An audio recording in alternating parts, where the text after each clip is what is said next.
I like to make these physique highlight videos on my channel. You may have seen a couple of them.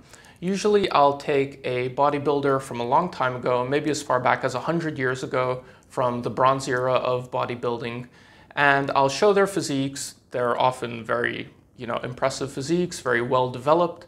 And I like to show them because it motivates me and hopefully it motivates other people to stay on the natural path. And it just goes to show that you can develop a very big, large, nice looking physique naturally, right? These guys were doing their thing before steroids were even invented. So we have no doubt about their natural status. But nevertheless, I do get these kinds of comments about the testosterone levels. And people will argue saying, oh, well, this isn't achievable nowadays because back in the day, men had much higher testosterone levels and men today have much lower testosterone levels. And that's the reason those guys looked like that, and you can't recreate that today. So I have a couple things to say about that. First of all, I'm not going to dispute this whole thing about the testosterone levels. But you don't know the testosterone levels of the people I'm showing in those videos. And you probably don't even know your own testosterone levels. So there's really no reason for you to be comparing them with yourself in terms of testosterone levels because you don't know what they are.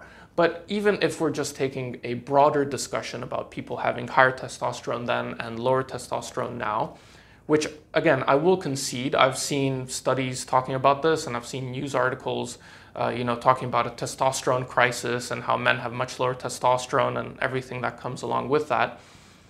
I'll concede that, I'm not going to dispute it, but let's stop and reflect for a second and think about why that might be the case, right?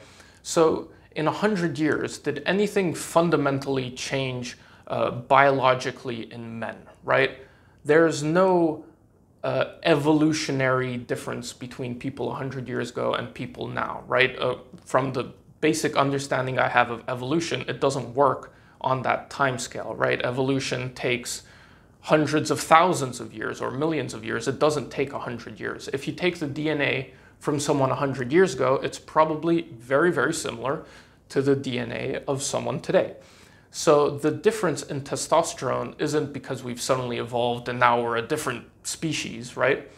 The difference comes from the kind of lifestyle that those people had versus the kind of lifestyle that we have today.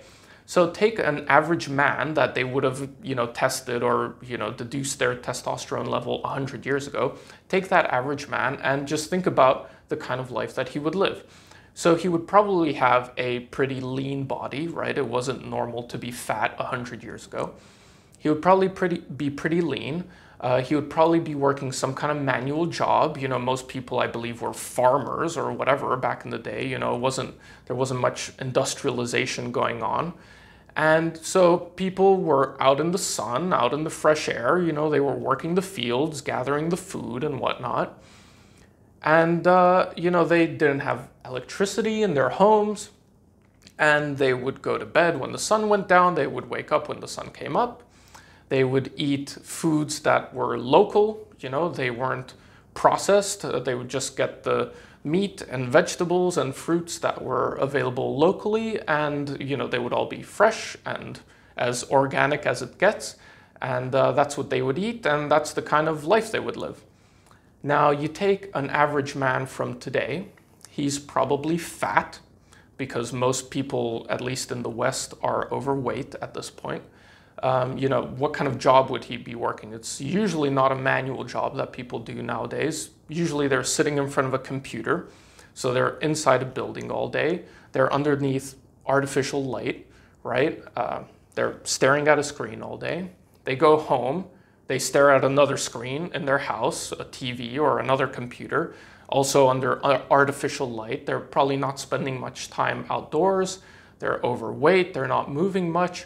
And the kind of foods that they're eating are oftentimes processed, packaged foods, that come in plastic, that came from all over the world or whatever, that have chemicals and pesticides and whatnot. The water they're drinking comes out of plastic.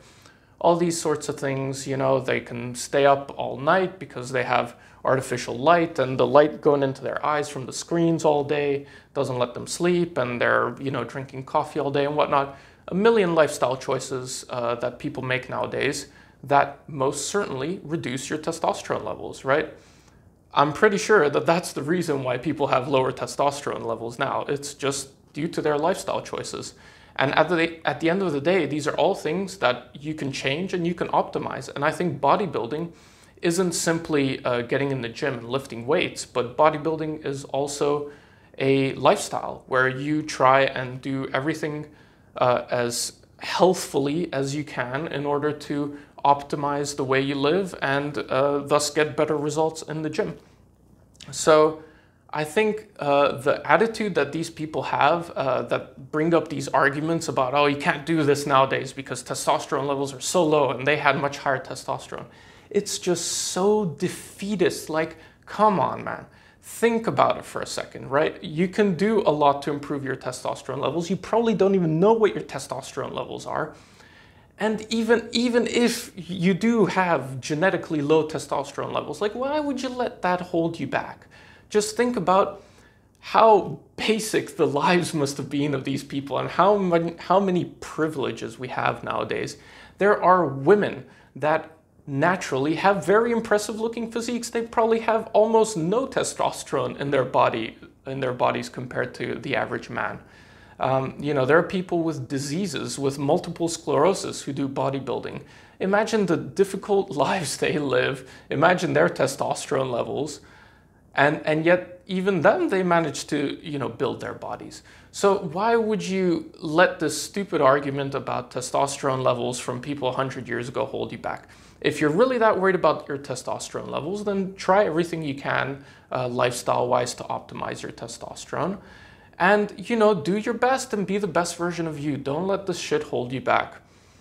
The other thing is, these people 100 years ago, they had such basic knowledge. I mean, you know, bodybuilding wasn't the kind of sport that it is today. It was just in its very infancy. It was just getting started. So these guys, they were just experimenting for themselves. You know, they didn't have like a wealth of knowledge to look back on. They were just making it up as they went, and you know, they got some pretty good results from it. But they didn't have a lot of knowledge, and especially they probably didn't have access to very advanced equipment. You know, maybe they had a barbell, and that's about it. I mean, what other kind of equipment did they have? You know, they didn't even have the bench press back in the day. They didn't invent it yet, you know. And nowadays you go into a gym and think about how much equipment you have available to you in this beautiful air-conditioned environment. Like, come on, man. You're really going to say that these people had it easier than you? There's plenty you can do.